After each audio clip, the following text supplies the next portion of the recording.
Hi everyone, so my name is Ricky Young. I'm part of the Baole Fellowship, and I'll be cooking the katsu, essentially taking the tonkatsu, which is just a pork cutlet, and then implementing it to be a little bit more sustainable as well as more vegetarian. And one of the things that I've implemented essentially is just to use an air fryer, which I've never used, so it's going to be very exciting to use, as well as to use some white turnips, which are actually very commonly found in Japan, given the fact that the island is actually volcanic and the soil is actually very well suited for white turnips, and they're actually right now in season from I think about March till May. So I think we're right at the cusp, and I think they're going to be great. They're really juicy, and I think that their sweetness kind of complements, or at least kind of like mirrors the sweetness of pork. Okay, so what I want to just show you is, I guess, like what we're going to start with. We're going to start with these turnips. These are different colors, mostly because I didn't realize that my little fridge will freeze them, but they usually look like this. And what you want to do is they usually have like this big green stalk, but at the local market, they were not selling them like that. But I think they're great. You can also use them as a marinade, which I'll show later. And essentially, we're going to use this whole thing as like one dish. And this is actually something that I highlighted in my presentation as well, but it takes a sub-character of Japanese cuisine and then like pulls it and makes it a main character out of one dish. So I think that's what makes it really interesting to do this dish. So what we're gonna do, we have to clean these. These are really dirty inside. So we're gonna cut the top off. And then we can run it under the tap and use a toothpick and clean it out. You guys seen this? Yeah. And then once it's cleaned, what we also need to do is there's a lot of tough parts. There's a lot of fibrous parts of a turnip, and essentially what we want to do is really just get rid of them. So this is one of the top parts that we need to get rid of, and this bottom part. So let's get rid of this bottom part first. And like I will leave this portion on, but it's completely okay to like cut it all off if you want to. It just makes it a little bit easier because I don't have a sous vide, so I just like put it upside down and wrap it in aluminum foil, so this does not have any contact with anything like the pan, oven, or whatnot. So essentially you want to just go across. Not like the best at this, but you want to just go across, keep your knife level, and then you want to just cut it vertically, and then you want to just go around and around and around and around and around, and then you will have something that's nicely cleaned. And then you will also do this. Okay, so both sides are done. Get rid of that. And then what you're going to do is you're going to usually, these already been in the water for 15 minutes, but you want to use that to really clean these up because they get really, really dirty. And once you do that, you can peel. What happens is when you cut in a little bit more, you're going to see that there's like this fine line here. Do you see that? Okay, so what we want to do is actually take our knife and then just kind of follow that line, and then we can actually peel. We can really just peel it back, and we get all the sinewy stuff. We get rid of all of that, and that's like really what we want to do. And what we're going to use is, we're not going to waste anything. We're going to food process these and put this with a little bit of white vinegar and olive oil, and then we get, once you stick in your food processor, you get something like this, and it's like a nice marinade that we will also use.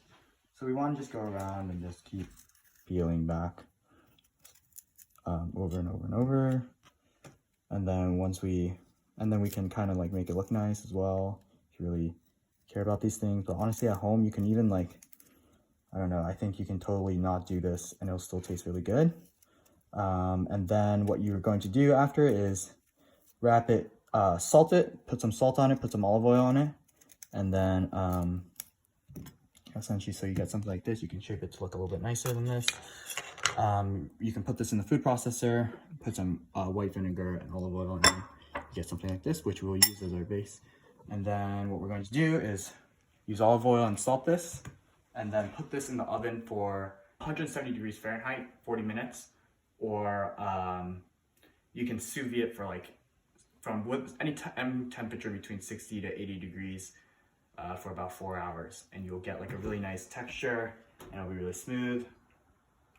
So what we actually get is like this. So what we get is here, and they're nice and soft. And I checked the temperatures inside. They're about like 70 degrees. They're 60 degrees Celsius, 60 to 67 degrees Celsius. So they're ready to go. They taste I already tasted them. They taste really good. And what we're going to do is we're going to batter them with your very classic like panko and whatnot. So we're going to do that here. And I have some, I don't know, oba. It's like shiso, I think.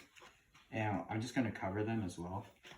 And then what we're going to do is we're going to take this and cover. And then we're going to pass it through, and then we're going to just dust it off. And so this is flour right now? Yes, this is just flour. This is flour. We're just putting flour on it. And then we're going to pass it through this. Going to be careful. A lot of times at home, you can also add like a little bit of oil just to make it fluffier. I think that's a technique that some home cooks use that I have also tried as well, and I think it's like totally perfect to utilize. So what we're going to do is we're going to cover it up, and then we're going to put it in here, which is our panko. And I think for the panko part, what we're going to do is just kind of throw it on top. And this is already cooked, so all we're doing is actually just browning the panko and making sure that it just covers it nicely. And what is panko? Panko is just it's a special type of bread that's used to essentially be made into breadcrumbs, and then just and essentially they're just like dried breadcrumbs. But what's important here is that I think they have a high sugar content compared to regular bread, so that's what makes it perfect for frying things and making that golden color. And then, so we've got this stuff. We've like cleaned. We've cooked these for about in the oven. I actually didn't have a sous vide, so I did it for about 170 degrees, 40 minutes in the oven, maybe even a little bit longer, depending on how accurate your oven is. Quite frankly, the dorm ovens are just not accurate, so it was fun to work with that. And then we're going to stick it in here. So we're going to make a few of them.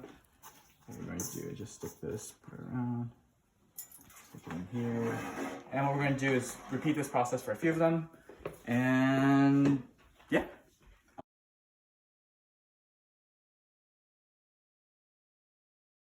Cool, so they're done frying. It took a while. Lesson learned from using an air fryer for the first time. But the other thing we have here that I just kind of put on top is, this is actually just parsley, butter, water and garlic, and heavy cream. But I originally wanted to actually kind of like saute the top of the white turnip leaf and then just kind of like puree it. It didn't really work out that way. So this was kind of a last minute thing I made. And then we also have the marinade that we were working with before, which is just the tops and the skins, and then we just pass it through a food processor. You can also chop it up yourself and then put some, it could be white wine vinegar, red wine vinegar, or apple cider vinegar, whatever works, and some olive oil, and just let it sit, and you've got something that's really tasty.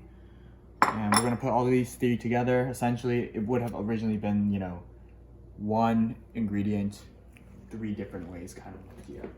So I'm just gonna put this top, and then we're going to put this. Oh, we should cut it. Should we cut it? I feel like it'll we look can do good. like a nice cut at the end. Cut it up. Okay, but yeah, let's cut it.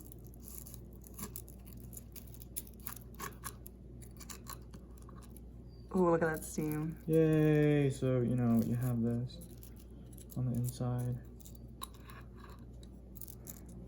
So yeah, so you have this. I cut it beforehand, but essentially like the inside like this, and it looks really good, and you eat it. Ta-da! You wanna take a bite?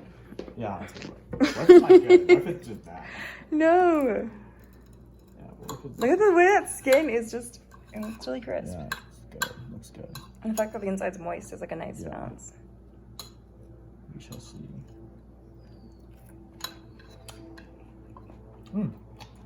Not bad. Okay. Thank you, Chef Ricky Young. Not bad.